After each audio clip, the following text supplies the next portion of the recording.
다 함께 찬송가 300장 함께 찬송하시면서 5월 29일 금요 성령기도회를 시작하도록 하겠습니다.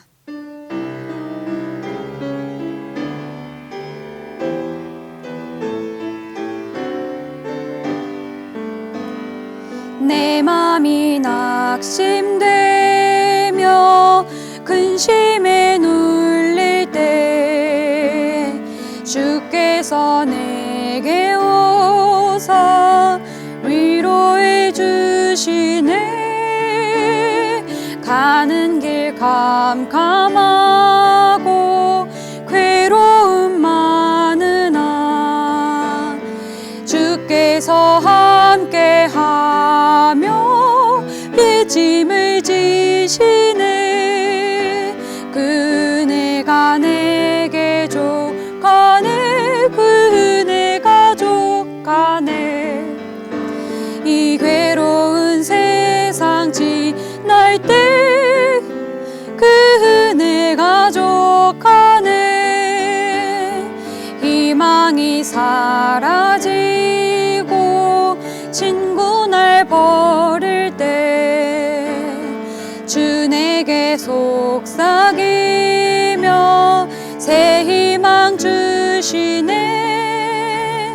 싸움이 맹렬하여 두려워 떨 때에 승리의 왕이 되신 주 음성 들리네. 그네가 내게 족하네. 그네가 족하네. 이 괴로운 세상 지날 때 그네가 족하네. 번민이 가득 차고 눈물이 흐를 때 주 나의 곁에 오사 위로해 주시네. 환난이 닥쳐와서 어려움 당할 때 주님의 능력 입어 원수를 이기네. 그네가 내게 족하네. 그네가 족하네. 이 괴로운 세상 지날 때 그네가 족하네. 아멘. 오늘 우리에게 주시는 하나님의 말씀은 시편 42편 1절에서 5절까지의 말씀입니다. 오늘 우리에게 주시는 하나님의 말씀 시편 42편 1절에서 5절까지의 말씀을 함께 하나님의 말씀을 받겠습니다. 고백하신 후에 교독하시도록 다 함께 시편 42편 1절에서 5절까지의 말씀을 하나님의 말씀을 받겠습니다. 고백하신 후에 저와 여러분들이 교독하시도록 하겠습니다. 하나님의 말씀을 받겠습니다. 하나님이여, 사슴이 시냇물을 찾기에 갈급함 같이 내 영혼이 주를 찾기에 갈급하니이다. 내 영혼이 하나님 곧 살아계시는 하나님을 갈망하나니 내가 어느 때에 나아가서 하나님의 얼굴을 배울까. 사람들이 종일 내게 하는 말이 내 하나님이 어디 있느뇨 하오니 내 눈물이 주야로 내 음식이 되었도다. 내가 전에 성의를 지키는 무리와 동행하여 기쁨과 감사의 소리를 내며 그들을 하나님의 집으로 인도하였더니 이제 이 일을 기억하고 내 마음이 상하는도다. 함께 봉독하시겠습니다. 내 영혼아, 내가 어찌하여 낙심하며 어찌하여 내 속에서 불안해하는가. 너는 하나님께 소망을 두라. 그가 나타나 도우심으로 말미암아 내가 여전히 찬송하리로다. 아멘. 할렐루야. 금요 성령기도회로 영상을 통해 예배하는 우리 귀한 대림 가족 위에 하나님의 풍성한 은혜가 함께 하실 것을 믿습니다. 오늘은 하나님께 소망을 두라, 하나님께 소망을 두라 라는 귀한 말씀의 제목을 가지고 함께 은혜 나누기를 원합니다. 시편은 우리의 삶에 가까이 두고 살피기에 아주 유익한 성경입니다. 그 안에는 기도문이 있고 지혜가 있고 한 단어 한 단어 속에 풍성한 표현과 신앙이 녹아져 있습니다. 더 나아가서 주의 백성으로 살아갔던 많은 이들의 고백이 담겨 있기에 지금 오늘 이 자리를 살아가는 주의 백성 된 나에게 주께서 어떻게 살기를 원하시는지, 또한 믿음의 선조들이 어떻게 걸어갔기에 나도 오늘 그 발걸음을 내디딜 수 있는지 우리에게 잘 알려주는 말씀이라고 할 수 있습니다. 그래서 저는 오늘 시편 말씀을 통해서 특별히 주의 백성들에게도 어김없이 찾아오는 낙심과 실망의 상황을 오늘 시편의 시인은 어떻게 통과하였으며, 그것을 통하여서 오늘 우리는 어떠한 자세를 통해 그 낙심과 좌절, 실망의 상황을 이겨내고 걸어가야 하는지 함께 살펴보고 은혜를 나누기를 원합니다. 오늘 말씀을 통해서 우리가 겸비해야 할 귀한 신앙의 자세가 우리에게 갖추어지는 귀한 은혜의 시간 되기를 간절히 원합니다. 자, 그러면 본격적으로 말씀 속으로 들어가 보겠습니다. 오늘 말씀 1절은 이렇게 시작됩니다. 하나님이여 사슴이 시냇물을 찾기에 갈급함 같이 내 영혼이 주를 찾기에 갈급하니이다. 아멘. 오늘 말씀에 보니 사슴, 시냇물, 갈급함, 이런 표현들이 눈에 확 들어옵니다. 어떠한 생명체도 마실 물이 없으면 살아갈 수가 없습니다. 이스라엘을 살펴보면 그 땅은 건기가 되었을 때 정말로 마실 물이 없다고 합니다.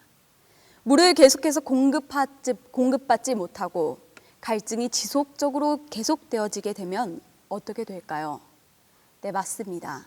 그 생명체는 반드시 죽게 되어 있습니다. 사슴이 목이 마르니 시냇물을 찾고 또 찾아 나서고 있습니다. 시냇물. 우리말 성경에 표현된 이 시냇물은 사실 히브리어 성경으로 봤을 때 무려 15가지의 단어로 표현되어 있다는 사실을 우리가 한번 알아야겠습니다. 15개의 각기 다른 히브리어 단어가 우리말 성경에는 단 한 단어, 시내 혹은 시냇물로 표현되었다라는 점은 우리가 성경을 읽을 때 조금 더 유의 깊게 읽어야 하는 것임을 알려줍니다. 예를 들어 시냇물을 뜻하는 15개의 히브리어 중에 와디라는 단어가 있습니다. 와디. 이 와디는 우리 한국말로 번역하면, 우리의 말로 번역하면 건천이라 할 수 있습니다. 건천을 혹시 아시는지요? 건천은 비가 내리면 시내가 되고 반대로 비가 내리지 않으면 마른 곳이 되는 그런 곳을 가리킵니다. 다시 말해서 언제나 물줄기가 있는 곳은 아니라는 것입니다. 그런데 오늘 말씀의 시냇물은 그러한 건천을 가리키는 와디로 사용되지 않았습니다. 이곳에 사용된 히브리어는 아피크라는 단어인데 그 의미가 굉장히 의미심장합니다. 오늘 성경에 쓰여진 이 시냇물 아피크는 원천에 있어서 물이 늘 솟구쳐 오르고 솟구쳐 나오는 샘물, 그런 샘물을 뜻합니다. 그러니까 다시 말해서 지금 사슴으로 표현되는 시인은 가뭄 속에서도 솟구쳐 나올 그런 샘, 다시는 마르지 않은 그런 샘을 찾고 있다라는 것입니다. 샘 이야기로 우리가 흘러왔는데요. 샘 이야기를 하니 조금 더 나누고 싶은 것이 있습니다. 구약에서 신약까지 성경에 보면 굉장히 많은 부분에서 샘에 대한 이야기를 찾아볼 수가 있습니다. 더 나아가서 하나님을 샘으로 표현하거나 이미지화한 그러한 말씀 구절들을 찾아볼 수 있는데요. 구약에서 대표적인 장면은 예레미야 2장 13절의 말씀입니다. 내 백성이 2가지 악을 행하였나니 곧 그들이 생수의 근원되는 나를 버린 것과. 아멘. 예레미야서 안에서 하나님은 그분 자신을 어떻게 표현하죠? 맞습니다. 생수의 근원이라고 말씀하십니다. 샘의 근원이라 말씀하시는 것이죠. 이번에는 신약으로 한번 넘어가 보겠습니다. 요한복음 7장인데요. 37절에 명절 끝날 곧 큰 날에 예수께서 서서 외쳐 이르시되 누구든지 목마르거든 내게로 와서 마시라. 아멘. 이렇게 예수님께서도 자신을 가리켜 물의 근원이라는 전제를 가지시고 이렇게 말씀하신 거죠. 목마른 자들아 와라. 목마른 자들아, 갈급한 자들아, 내게로 와서 채우라. 이렇게 말씀하신 것입니다. 이렇게 성경을 큰 시각에서 보니 오늘 말씀 안에서 목마르지 아니할 샘물을 찾아 애가 달았다는 이 사슴이 바로 하나님을, 그리고 하나님의 채워주심을 간절히 찾는 한 사람, 바로 나의 이야기, 우리의 이야기임을 깨닫게 되는 것 같습니다. 지금 이 시간 예배하는 나의 이야기임이 분명한 것 같습니다. 시간이 남아서 예배하는 분은 아무도 없습니다. 사실 눈에는 보이지 않지만 우리의 영혼이 갈증이 나고 갈급하고 그래서 이 자리, 예배의 자리를 찾게 된 것입니다. 설명할 수 없는 그 영혼의 갈급함을 온전한 생명수 되시고 원천이 되셔서 채우시기에 부족함 없는 주님만이 채워주실 것을 우리가 알기에 이 발걸음이 이곳으로 향했다라는 것입니다. 다시 말씀으로 한번 돌아가 봅니다. 시인의 입장에서 더욱 애타는 이유가 있습니다. 그것은 그가 처한 현실이 녹록치 않았기 때문입니다. 구체적으로 하나님의 얼굴을 뵙고자 성소로 나아가고자 했으나 성소에 지금 방문 자체가 어려운 상황인 것을 성경을 통해 알 수 있습니다. 어떠한 상황으로 인해서 성소에 가지 못하는지는 성경에 기록되지 않아 우리는 다 알 수 없습니다. 그런데 분명한 한 가지 사실을 발견할 수 있습니다. 성소에 가고 싶을 때 갈 수 없는 그 상황만큼은 바로 오늘 예배하는 우리의 모습과 참으로 닮아 있다라는 것입니다. 네, 지금 우리도 그러한 상황인 것 같습니다. 바이러스 감염 위기 앞에서 하나님의 성전에 나오는 그 길이 참으로 멀고 어렵게 느껴지고 또 제한적이기까지 합니다. 이전에 매번 그리고 언제든지 이 성전에 올 수 있을 때는 그 감격과 소중함을 사실 몰랐습니다. 그런데 반대로 지금과 같은 상황에서 성전에 모여 예배하는 그 시간이 얼마나 그립고 소중한지 모르겠습니다. 잠시 제 이 얘기를 하자면 요즘 저에게 참 속상한 일이 한 가지가 있습니다. 우리 교회 학교 친구들과 함께 예배하지 못한 지 벌써 2개월 반, 3개월이 다 되어가기 때문입니다. 도대체 언제쯤이면 이 코로나 사태가 극복되고 다시 함께 모여서 예배할 수 있을까? 그런 생각과 마음을 품지만 연일 들려오는 소식들이 참 마음을 어렵게 하고 마음을 철렁하게 하는 것은 비단 저의 마음뿐은 아닐 것이라 생각합니다. 애써 마음을 다독이며 어떤 날은 그럽니다. 그때의 예배, 그때의 찬양의 열기, 그때의 웃음 넘쳤던 그런 교제들을 상기하면서 그날이 오기를 희망하고 기대하지만 사실 이런 날도 있습니다. 다시 모여 예배하는 그날이 올까? 정말로 그런 날이 올까? 이 바이러스가 정말 종식될 수 있을까? 그런 괴로운 생각에 이르는 날이 사실은 있다라는 것입니다. 도대체 언제, 어느 때에 우리가 마음 편히 하나님 앞에 나와 예배할 수 있게 될까요? 이러한 우리 마음과 같이 시인도 2절에 이러한 속상함을 토로하는 것입니다. 2절 말씀, 내가 어느 때에 나가서 하나님의 얼굴을 배울까? 사람은 상황이 해결되고 극복되기를 간절히 기다리고 기다린 딱 그만큼 그것이 이루어지지 않았을 때 낙심하고 좌절된다고 합니다.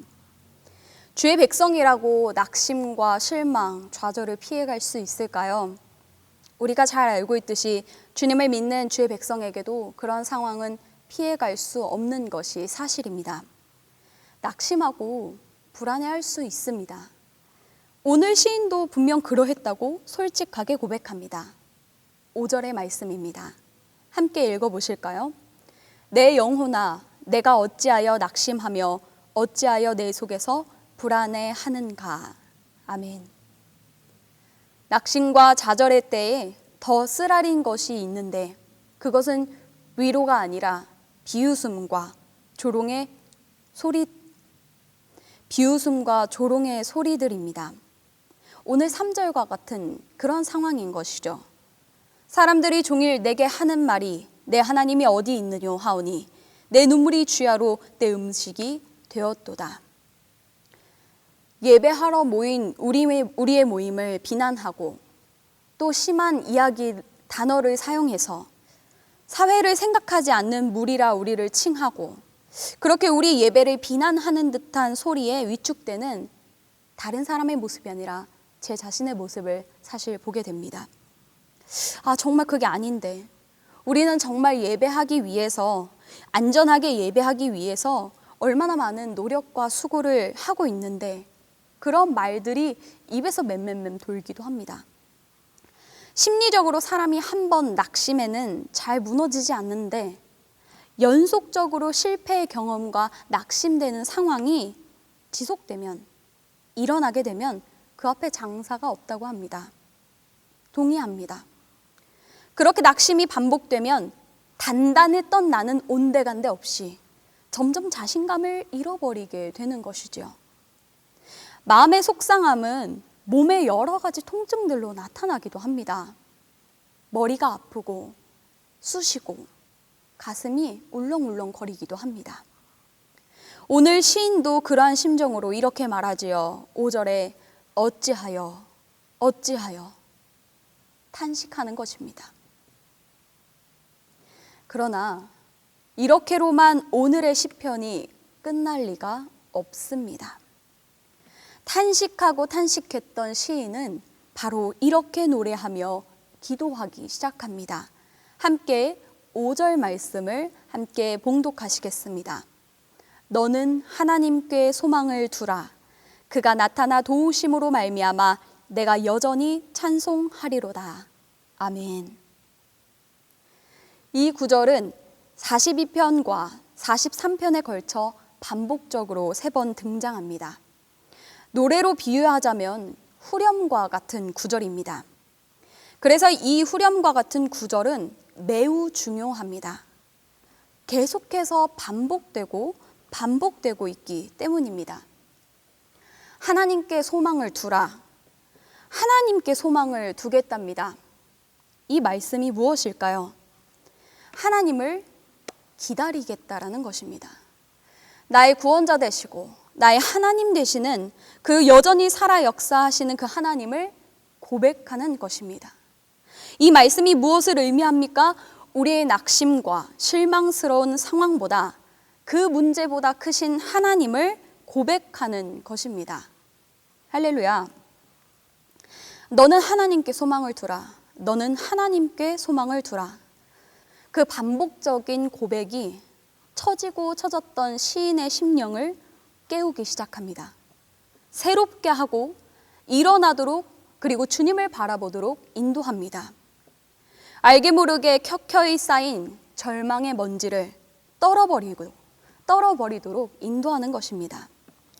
고백한 고백이 작은 용기가 되고 능력이 되고 낙심과 좌절에서 일어나도록 하는 것입니다. 반복되는 3번의 후렴 구절은 42편 5절과 11절과 43편 5절에 나타나는데 저는 같은 후렴임에도 불구하고 이 첫 번째 오늘 말씀 42편 5절의 후렴 말씀을 가장 좋아합니다. 그 의미가 저에게 너무 깊게 다가왔기 때문입니다. 매우 현실적이어서 그렇습니다. 그래서 저의 상황에 그리고 우리의 상황에 더욱 힘이 될 것이라 믿기 때문입니다. 어떤 점에서 현실적이냐 하면 사실 오늘 이 42편 5절의 고백 뒤에 시인은 또 낙심하게 됩니다. 또 실망하고 넘어집니다. 그것이 적나라하게 오늘 우리의 말씀 뒷부분 6절부터 기록되어 있습니다. 놀라운 사실은 그러다가 또 11절에 이 고백을 통해 시인이 일어납니다. 거기서 승리했으면 좋겠는데 또 넘어집니다. 또 그 사실도 성경에 기록되어 있죠. 그리고 마침내 시인은 43편 5절에 이 고백을 한 번 더 부르짖음으로 인하여서 자신이 하나님 앞에 온전히 서고 하나님께 소망을 둠을 우리에게 고백하고 있는 것입니다. 오늘 42편 5절의 후렴 말씀이 가장 의미 있는 이유, 바로 낙심하고 실망 가득한 상황 속에서 일어나는 첫 번째 발돋움이기 때문입니다. 나의 눈을 들어 이제는 크신 하나님의 소망을 향해 눈을 드는 영적 훈련인 것입니다. 바로 저는 이것이 하나님의 큰 은혜로 다가왔습니다. 오늘 이 시간 우리에게 반드시 이 후렴의 노래, 이 구절이 그리고 기도가 터져 나와야 할 줄로 믿습니다. 연습되어야 하고 고백되어야 합니다. 무기력증이나 우울감에 빠지면 다시는 이 어둠 속에서 일어나지 못할 거야 라는 그런 생각이 나를 더 짓누른다고 합니다. 그래서 한 번 일어나는 그 경험이 있느냐 없느냐가 굉장히 중요한 포인트가 되는 것입니다. 한 번 일어서는 것, 한 번 나의 그 좌절과 실패와 무기력함을 딛고 일어서 고백하는 것이 정말로 큰 시작점이 된다는 것입니다. 소망을 노래하는 고백의 경험, 그것이 오늘 이 시간에 있기를 함께 소망한다고 말씀드렸습니다. 그 고백이 터져 나왔을 때 주님은 반드시 우리의 눈물을 닦아주시고 우리의 갈급함을 채워주실 분이십니다. 요한계시록 21장 4절의 말씀, 모든 눈물을 그 눈에서 닦아주시니 다시는 사망이 없고 애통하는 것이나 곡하는 것이나 아픈 것이 다시 있지 아니하리니 처음 것들은 다 지나갔음이러라. 바로 이것이 하나님의 역사입니다. 하나님께서는 자신에게 소망을 두는 그 자녀에게 반드시 나타나 도우실 줄로 믿습니다. 눈물을 닦아주시고 목마름과 애탐을 시원하게 해갈시켜 주시는 주님을 오늘 이 시간에 함께 보기를 원하며 우리 이 시간에 함께 가슴에 손을 대고 이렇게 고백했으면 좋겠습니다. 저를 한번 따라해 보실까요? 눈을 감으셔도 참 좋을 것 같습니다. 준비되셨으면 이렇게 저를 따라 하시겠습니다. 내 영혼아, 너는 하나님께 소망을 두라. 내 영혼아, 너는 하나님께 소망을 두라. 아멘. 우리의 구원자, 우리의 하나님을 기대합니다. 설사 이 고백 뒤에 우리가 다시 낙심하고 주저앉을지라도 그러한 내 모습에 실망하지 마십시오. 오늘 이 시간에 고백한 이 기도의 말이 우리를 붙잡아 주실 것이기 때문입니다. 그러한 소망을 둔 심령을 향해서 하나님의 도우실 것을 기대하며 함께 기도하시도록 하겠습니다. 사랑의 하나님, 주님, 우리의 영혼이 낙심하고 실망할 때가 있음을 고백합니다. 주님, 오늘 시편의 이 시인 또한 그러한 낙심과 실망했던 자신의 모습을 가리지 않고 주님 앞에 토로함으로 나아갔던 것이 우리의 신앙의 발자취 되게 인도하여 주옵소서. 그러나 우리가 실망하고 낙심하는 것에 끝나지 않게 하여 주시며 우리가 입술을 열어 문제보다 크시고 우리의 갈급함 채우시기에 부족함 없는 하나님을 향해 내 영혼아 하나님께 소망을 두라. 내 영혼아 하나님께 소망을 두라. 그 믿음의 고백의 연습이 오늘 이 시간에 터져 나오기를 간절히 원하오니 주님 붙잡아 주시고 인도하여 주옵소서. 주님, 우리의 가정에 우리의 교회에 이 귀한 고백이 터져 나오기를 다시 한번 간절히 소망합니다. 우리를 귀한 생명의 꼴로 생명샘으로 인도하시는 주님을 찬양하며 살아계신 예수 그리스도의 이름으로 간절히 기도드립니다. 아멘. 하늘에 계신 우리 아버지, 아버지의 이름을 거룩하게 하시며 아버지의 나라가 오게 하시며 아버지의 뜻이 하늘에서와 같이 땅에서도 이루어지게 하소서. 오늘 우리에게 일용할 양식을 주시고 우리가 우리에게 잘못한 사람을 용서하여 준 것 같이 우리 죄를 용서하여 주시고 우리를 시험에 빠지지 않게 하시고 악에서 구하소서. 나라와 권능과 영광이 영원히 아버지의 것입니다.